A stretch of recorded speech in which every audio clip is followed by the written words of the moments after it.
ची बातमी। संतोष देशमुख हत्या प्रकरणात वैभवी देशमुखचा जबाब समोर आलाय। विष्णू चाटे आणि संतोष देशमुख यांच्यात झालेल्या संभाषणाचा या जबाबात उल्लेख आहे। लहान गोष्टींसाठी जीवावर का उठता, देशमुख चाटेला असं म्हणाल्याचं वैभवी देशमुखांनी म्हटलंय।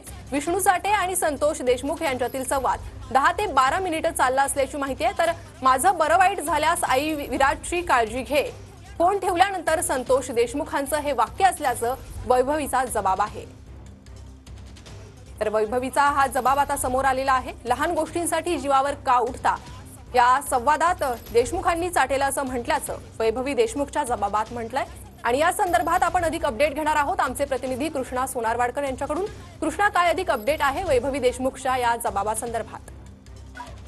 प्रणिता, आपण पाहतो की संतोष देशमुख यांच्या हत्येच्या प्रकरणामध्ये सीआयडीनं देशमुख कुटुंबातील सदस्यांचे जबाब नोंदवलेले होते आणि त्यामध्ये संतोष देशमुख यांची मुलगी वैभवी देशमुखचा जबाब सुद्धा नोंदवण्यात आलेला होता। त्या दरम्यान ज्यावेळेस 6 तारखेला आवादा कंपनीच्या त्या कंपाऊंडमध्ये जे काही भांडण झालं आणि सुदर्शन घोले आणि त्याच्या टोळीला संतोष देशमुखांनी पळवून लावलेलं होतं, त्याचा राग मनात घेऊन विष्णू चाटे जो आहे तो वारंवार संतोष देशमुख यांना फोन करून धमकावत होता आणि धमकी सुद्धा देत होता। त्याच एका संभाषणाचा जे काही संभाषण आहे ते वैभवी देशमुखनं आपल्या जबाबामध्ये सांगितलेलं आहे की विष्णू चाटेचा फोन जवळपास 10 ते 15 मिनिटं सुरू होता आणि त्यावेळेला माझ्या वडिलांना धमकावण्यात येत होता आणि माझे वडील एवढ्या छोट्याशा गोष्टीसाठी तुम्ही जीवावर उठता काय, हा विषय का ताणताय, अशा पद्धतीचा सवाल विष्णू चाटेला विचारत होते असं देखील म्हटलेलं आहे।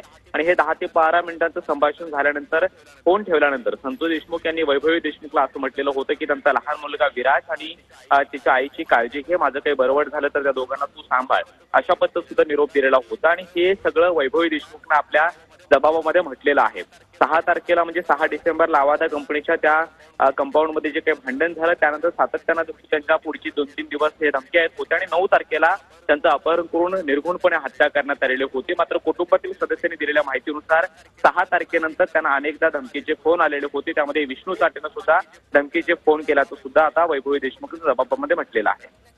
नक्कीच कृष्णा, धन्यवाद या सविस्तर माहिती संदर्भात। तर वैभवी देशमुखचा हा महत्त्वपूर्ण जबाब आता समोर येतोय। बीड हत्या प्रकरणी संतोष देशमुख हत्या प्रकरणात वैभवी देशमुख हिचा हा जबाब आहे। विष्णू चाटे आणि संतोष देशमुख यांच्यात संभाषण झालं आणि त्याचा उल्लेख जबाबात करण्यात आला आहे।